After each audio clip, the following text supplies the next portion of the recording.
Ya, tema yang diberikan kepada saya untuk jadi pokok pembahasan adalah hidupkanlah pekerjaanmu. Saya dikirimkan oleh Ibu Lydia beberapa lembar bacaan yang menarik sekali menurut saya karena di situ terutama terkait dengan penegasan-penegasan Billy Graham dalam kaitan dengan pelaksanaan pelayanan mencoba memberikan dorongan bahkan penekanan tentang apa yang harus kita lakukan. Jadi buku itu berjudul Hidupkanlah Pekerjaanmu, banyak sekali memberikan dorongan kepada kita, kepada saya juga, untuk memikirkan aspek-aspek yang memang perlu kita kembangkan lagi, atau kita perlu tegaskan lagi dalam pelayanan-pelayanan kita. Jadi kalau misalnya Billy Graham menegaskan pekerjaan di sini, itu sebenarnya terarah kepada pelayanan. Jadi supaya kita hidupkan. Nah, untuk menghidupkan itu, saya kira bukan hal mudah. Pertama-tama kita harus merenungkan kembali keterpanggilan kita. Yang kedua, kita harus merenungkan kembali bagaimana kita melaksanakan seluruh kegiatan pelayanan selama ini. Yang ketiga, kita harus merenungkan kembali apakah pelayanan kita benar-benar untuk kemuliaan nama Tuhan ataukah bukan. Sebab karena terbiasanya kita melakukan sesuatu, termasuk pelayanan, seringkali kita mengalami jalan stuck. Sehingga apa yang sebenarnya luar biasa menjadi biasa dalam kegiatan pelayanan kita. Oleh karena itu, saya akan memberikan beberapa penegasan soal apa yang dikatakan dalam buku yang saya singgung tadi, yang sudah saya baca beberapa halaman bagian pentingnya, terutama terkait dengan penegasan Pak Billy Graham tentang bagaimana kita harus menghidupkan pekerjaan kita. Sekali lagi saya katakan bahwa menghidupkan pelayanan itu bukan hal mudah ya. Ini ibarat kita memberikan dorongan kepada orang-orang yang mengalami semacam kekecewaan. Tadi siang saya mengikuti pemakaman seorang ibu. Ya, jadi ibu ini suaminya sudah meninggal beberapa tahun lalu lagi dan kemarin si ibu. Nah, anak-anaknya kaget sekali ya karena mereka bilang ibunya tidak sakit, lalu kemudian meninggal. Jadi terutama anaknya yang pertama itu sungguh merasa terpukul dan dia mengatakan, saya belum siap, saya sepertinya belum bisa menerima. Saya katakan kepada dia, Dek, kamu harus maju dan kamu tidak boleh terhenti pada peristiwa hari kemarin dan hari ini karena Tuhan sedang merencanakan sesuatu yang jauh lebih besar dibandingkan apa yang terjadi hari ini. Bukannya tidak boleh bersedih, boleh, tetapi jangan sampai lalu kemudian kita kehilangan pegangan. Karena apa yang dilakukan Tuhan hari ini adalah suatu peristiwa yang tepat sekali. Tidak ada kurangnya, tidak ada salahnya. Hanya saja kita melihatnya dari sisi kita manusia sebagai orang yang ditinggalkan. Kita kehilangan orang tua. Tapi 4-5 tahun ke depan baru kita akan sadar. Baru kita akan tersenyum mengenai apa yang dilakukan Tuhan pada hari ini. Dan kita akan berkata di situ, memang Tuhan tidak salah melakukan pekerjaannya. Nah, saudara-saudara, memberikan dorongan seperti itu kepada orang yang kehilangan pegangan atau mengalami kekecewaan itu bukan hal mudah. Jadi saya rasa spirit kehidupan harus terus kita bagikan dan memang Alkitab secara keseluruhan berisi mengenai pesan kehidupan. Ya, sekali lagi saya pernah mengutip ya dalam materi sebagai pembicara di PDPK Ulangan 30 di mana di situ dikatakan kepada orang Israel, pada hari ini kepadamu akan diperhadapkan kematian dan kehidupan, keuntungan dan kecelakaan dan keuntungan atau kecelakaan atau kemujuran. Tetapi pilihlah kehidupan supaya engkau hidup, engkau dan seluruh keturunanmu.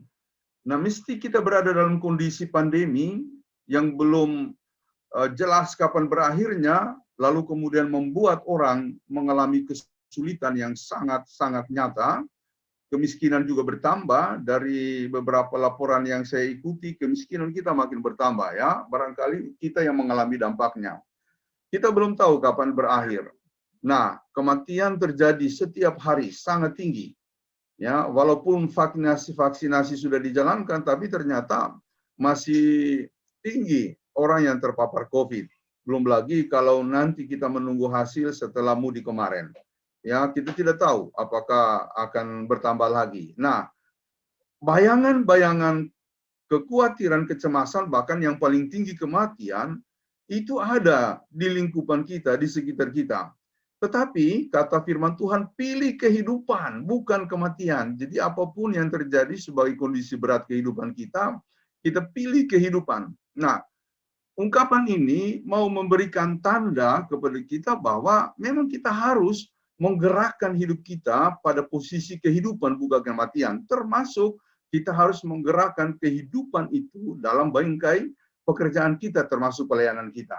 Nah, jadi saya kira ini tema yang barangkali tepat dalam kondisi kita saat ini. Nah, di bagian pengantar, saya mengatakan orang-orang benar yang hidup dalam persekutuan dengan Allah dan yang melakukan kehendaknya pastilah diperhatikan oleh Allah. Dari ketinggiannya ia memandang manusia dan tak satu pun luput dari penglihatannya. Sorot matanya tajam dan memandang segala sesuatu dengan baik. Ia melihat semuanya, tapi matanya tertuju kepada orang-orang benar. Tuhan melihat aktivitas manusia sehari-hari di atas muka bumi ini, akan tetapi matanya selalu tertuju kepada orang-orang yang melakukan kebaikan. Tertuju berarti bahwa hati Tuhan terpaut pada orang yang berbuat baik, sehingga ia menjadi dekat dengan orang tersebut. Jika Tuhan menjadi dekat, maka manusia mengalami hidup penuh kasih karunia. Bahkan telinga Tuhan selalu terbuka kepada doa dan permohonan mereka. Selain itu, tertuju juga berarti bahwa Tuhan memperhatikan hidup seseorang dan bermaksud melaksanakan rencananya atasnya. Sebaliknya, orang yang berbuat jahat atau yang melakukan sesuatu yang bertentangan dengan kehendaknya ditentangnya. Dalam keadaan baik, mungkin mudah bagi kita memikirkan dan menyatakan sikap kita sebagai orang percaya. Akan tetapi, jika persoalan mendera dan menekan, masihkah kita dapat menyatakannya?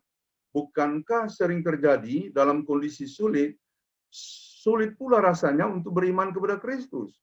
Bagaimana seharusnya kita bersikap di tengah masalah-masalah yang kita hadapi? Saya akan membahas pertanyaan ini dalam kaitan dengan bidang-bidang masalah di bawah ini.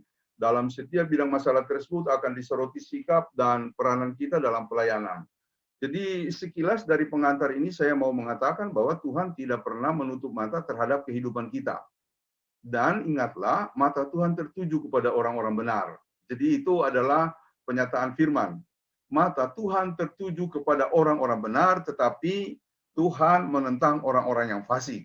Jadi ibaratnya dulu saya pernah memberi ilustrasi dalam satu refleksi renungan, ada seorang bapak, lalu dia pergi ke suatu pasar, dia menunggu istrinya. Nah, sementara dia menunggu istrinya, dia melihat begitu banyak orang lalu lalang. Banyak orang yang berbelanja, banyak orang yang mengemas hasil belanjaannya lalu kemudian memasukkan di mobil atau menaikkan di kendaraan atau mereka bungkus dengan sebaik-baiknya untuk dibawa pulang lewat angkut juga. Nah, dia kemudian tertarik pada satu kegiatan, satu tindakan, satu lakon, yaitu di sebuah lapak ada seorang ibu lalu kemudian melayani pembeli. Nah, anaknya yang masih kecil membantu sang ibu untuk kemudian membungkus apa yang dibeli oleh para pelanggan. Ternyata setelah didekati, ibu itu lumpuh. Jadi dia tidak bisa bergerak ke sana kemari, dia hanya melayani para pelanggan. Kemudian memberitahu kepada anaknya untuk membungkus apa yang dipesan oleh para pelanggan. Dan anaknya ini membantu. Membantu dengan sukacita, lalu kemudian membungkus barang-barang belanjaan yang dipesan oleh para pelanggan, pembeli, lalu kemudian menyodorkan. Dia lakukan itu tanpa mengeluh. Ya, dia dengan muka yang ceria melakukannya dengan senang. Si bapak ini menaruh perhatian dan terkesan. Jadi begitu banyak orang di pasar, tetapi matanya tertuju pada sebuah peristiwa atau lakon yang sungguh sangat menarik baginya, yaitu ada anak yang setia membantu ibunya. Demikianlah Tuhan memandang kita dari sorga, begitu banyak yang dilihat, dan semua orang dilihat. tetapi mata Tuhan akan selalu tertuju kepada mereka yang tiada pernah berhenti berdoa, yang tiada pernah berhenti melayani, yang tiada pernah berhenti untuk mendorong saudara-saudaranya dalam kesulitan seperti yang kita hadapi sekarang ini, yang tiada berhenti untuk mengajak PDPK ini untuk selalu bertemu, berbincang, berdiskusi, membicarakan mengenai pelayanan lewat aplikasi Zoom atau lewat jaringan yang lainnya. Jadi lakukan terus Bapak Ibu, saudara-saudara, teman-teman, apa yang menjadi panggilan kita, karena itu akan menjadi sebuah sketsa hidup yang akan menarik di hadapan Tuhan. Kita berdoa supaya apa yang kita lakukan dengan penuh kerinduan itu akan menjadi sebuah persembahan yang harum di mata Tuhan atau di hadapan Tuhan. Nah, bahan yang saya terima memang berbicara tentang pekerjaan yang terkait dengan pelayanan. Tapi dalam kaitan dengan pembahasan topik ini, saya betul-betul akan membahas soal pekerjaan. Sebab saya tahu kita semua adalah para profesional dengan bidang pekerjaan masing-masing. Nah, sesudah itu nanti saya akan menggiring kita untuk memahami bagaimana pekerjaan itu lalu kita wujudkan dalam kerangka panggilan Tuhan, dalam kerangka pelayanan. Karena yang menarik bagi saya, Bapak, Ibu, Saudara-saudara, adalah orang-orang yang sebenarnya punya kesibukan. Tetapi seperti saya katakan tadi, menarik, selalu mempunyai komitmen, bahkan memberikan diri untuk melayani. Dan disitulah luar biasanya pelayanan kita ya, pelayanan khususnya di PDPK. Nah, oleh karena itu, bagian pertama saya akan membahas betul-betul mengenai apa itu pekerjaan yang menjadi bagian real dari kehidupan kita dalam perjuangan kita memperbaiki hidup, kemudian menafkahi keluarga, dan lain-lain sebagainya. Saya mulai dengan istilah homo faber. Homo faber ini adalah suatu istilah yang artinya manusia itu sebagai makhluk bekerja. Ya, jadi ada homo faber, ada homo ludens. Homo ludens itu manusia yang santai, tapi santai bukan bermalas-malasan. Manusia yang mau rekreasi. Ya, nah itu saya tidak akan bahas, hanya saya singgungkan dengan istilah ini. Yang berikut adalah homo homini lupus, itu yang kemudian menjadi sisi gelap dari kemanusiaan kita. Homo homini lupus adalah manusia bagaikan serigala, ya. Tindakan teroris itu tindakan homo homini lupus, ya. Di daerah kami tanggal 11 Mei yang lalu terjadi pembantaian biadab ya di Poso. Jadi 4 warga di desa Kalimago, Napu, Lore Timur, Kecamatan Kabupaten Poso itu dibantai ya, dibantai oleh para teroris ya. Dan sekarang ini Polri lagi mengejar mereka. Nah, tapi agak abai, maksudnya agak lepas ya dari pemantauan media. Ya, karena munculnya konflik Palestina Israel. Lalu kemarin kami bertemu dengan beberapa pihak, termasuk berusaha untuk menemui presiden untuk meminta perhatian, karena ini adalah tanggung jawab negara, jangan sampai negara abai. Jadi itu homo homini lupus. Nah, kalau homo faber itu manusia sebagai makhluk yang bekerja. Ya, saya kira tidak salah kalau Paulus nanti juga akan disinggung mengatakan semua kita harus bekerja. Siapa yang malas tidak boleh makan. Nah, bekerja di sini diartikan sebagai kegiatan yang terarah kepada dunia dan yang mengubah sesuatu dalam dunia ini dengan manfaat tertentu bagi manusia. Jadi paham pertama mengenai pekerjaan adalah bagaimana kita mengolah dunia.